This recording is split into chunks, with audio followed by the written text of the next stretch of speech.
Hello ladies and gentlemen, and welcome back to Next Goal Wins. Today we're talking Leicester City transfer news. It's a weekly roundup.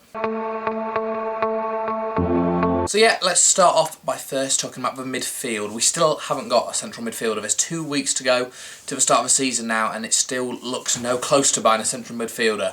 Again, we're linked all the time with certain players. I mean, we've been linked with Nampalys Mendy, who apparently has turned down a chance to come to us, according to L'Equipe in France, the biggest French newspaper. He says that apparently he doesn't want to join us. The papers report him. €10 million apparently we'd offered, but he doesn't want to join us. N'Golo Kante, we don't know what's happening with that one. He, obviously we know, said that he was holding out for Marseille and then said that the appointment of Ranieri was important. We didn't know what context important meant. It seems at this stage it was important, but it meant he wouldn't come to us. There's certain players like Thiago Motta we've been linked with, but it looks like he's going to go to Atletico Madrid. I mean, he's a really good player still, and Inter Milan are interested in him, so it's unlikely he's going to join us. And then there's just certain players like that, really. I mean, there's really the wrong kind of midfielders we're going for. There's some midfielders out there who are brilliant. I think we should apply for and ask for. I mean, Junuzovic from Werder Bremen's a really good player. We could probably get him for cheaper. I mean, there's people in the Swiss league who are brilliant. There's Marcus Uth in Netherlands for Herenveen, who's a really good attacking midfielder. But obviously I don't run the club, so I can't put any of those transfer suggestions forward. But hopefully we can get someone on this week. I mean, it's getting desperate now. We need to get someone in to at least have a bit of practice time with the team before that first game against Sunderland, because we can't go in with the midfield we've currently got. I mean, it would be a bit worrying if we do go in with what we've got at the moment. I'm not sure we'll muster up any kind of quality in that central midfield, but you know, we need to sign someone this week. I'd say now our deadline has to be the Wednesday of next week, so what, 13 days from now type thing, not 13, 10 days from now type thing. That has to be our deadline of when to get a player for, especially a central midfielder, because we need one. This position we've needed all summer, and we really, really need to get one in. Ranieri said after a Mansfield game yesterday that he was looking actively to get midfielders in, so let's hope that one's over the line by then and it's not Nick Powell or someone of that calibre. It's someone who can add something to our team. The rest of our team, I mean, strikers, we've been linked with Islam Slimani again, another striker, but we've been linked with a lot, kind of like Okazaki. We obviously got Okazaki, but I can't see us going for Slimani. I think we've got too many strikers. The paper today's, they're reporting that Ricky Lambert, apparently we're after him, which seems like it was just an inquiry in January we asked about when we were lacking goals and obviously bottom of the league. Barini apparently has been offered us from Liverpool. His career at Liverpool looks like it's over.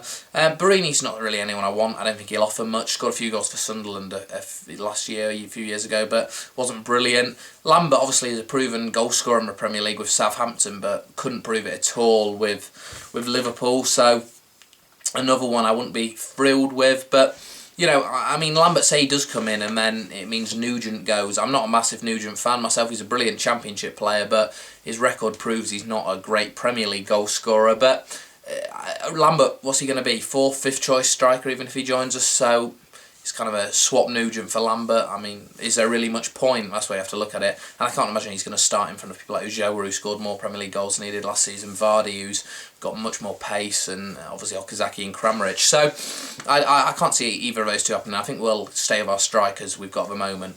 With goalkeeper, apparently Ranieri needs to bring in a new goalkeeper now. He's let Hamer go. Obviously Hamer played a lot of games for us last season in the Premier League after Schmeichel got injured the first time.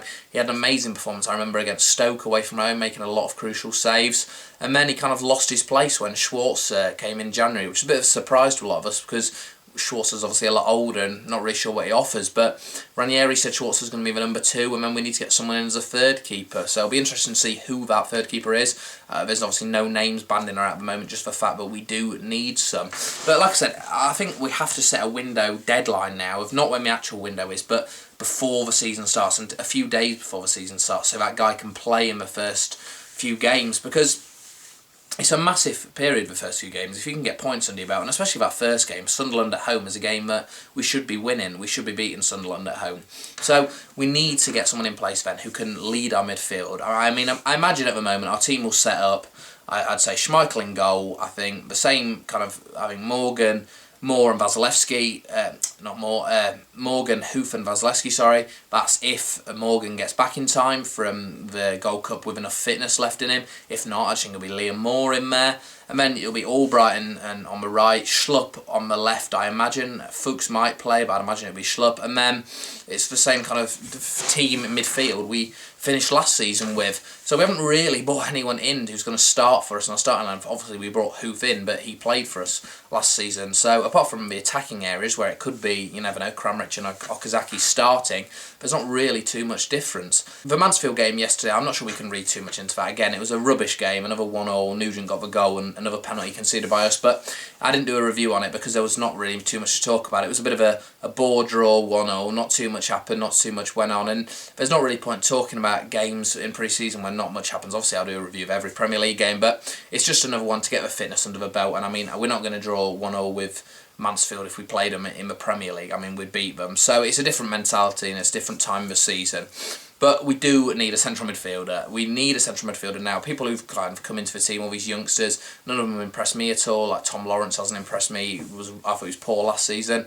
Again in these pre-season games. So we really need another central midfielder. I know he isn't a midfielder, central midfielder, but we need a real central midfielder who can boss that area of the pitch that Leicester have had when we were in the Premier League before under O'Neill and subsequently last season in Cambiasso. So we need a kind of leader in midfield, not necessarily a leader in terms of prowess, but a leader who can lead us on the pitch. I mean, we've been linked with Inan from Galatasaray, a player who is really good, 30 years of age, kind of Cambiasso type. He doesn't have much pace, but he's very, very skillful, an unbelievable set piece artist, free kicks, excellent, and penalties, excellent, which obviously would help the team. He's a really good player, Inan, but he's got 4 years left on his Galatasaray deal, and I can't see him wanting to join us. And that's all for this little video on Leicester City's transfers. Hopefully the next transfer video will be when we actually sign a player. Wouldn't that be nice? Leave your comments below who you want us to sign as a club. Please like the video and subscribe to me for daily uploads. I'll see you in the next one.